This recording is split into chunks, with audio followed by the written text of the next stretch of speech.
Украинцам расскажут полную историю крымско-татарского народа. С этого года школьники будут учиться по новой программе, в которую внесли крупнейшие геноциды 20-го столетия – Голодомор, Холокост и депортация крымских татар.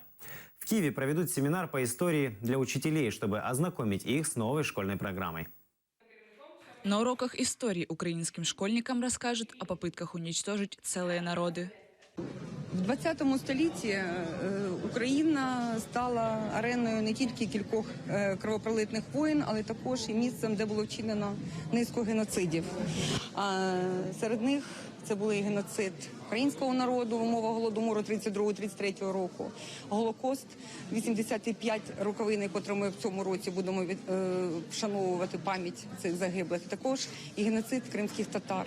Це було порушення права людини на життя. І ми сьогодні хочемо обстоювати гуманістичні цінності, то один із шляхів, як запобігти повторенню таких трагедій, це знати і говорити про них.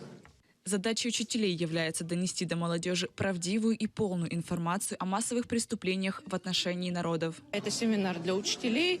Мы сегодня, собственно, для них собрались, да, чтобы рассказать, показать учителям, что трагедия крымско-татарского народа – это трагедия Украины.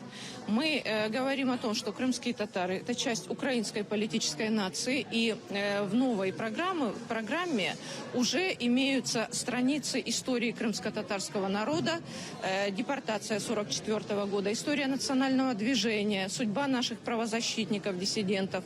Как заявили эксперты, в советские времена история переписывалась по требованию властей.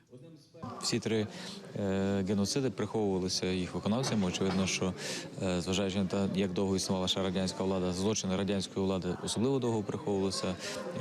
До кінця існування радянської влади фактично не можна було нічого говорити ані про Голодомор, ані про депортацію кримських татар. Щойно з розвалом радянської влади почалися певні дослідження. На семинаре присутствовало около 50 учителей истории и представителей Меджлиса.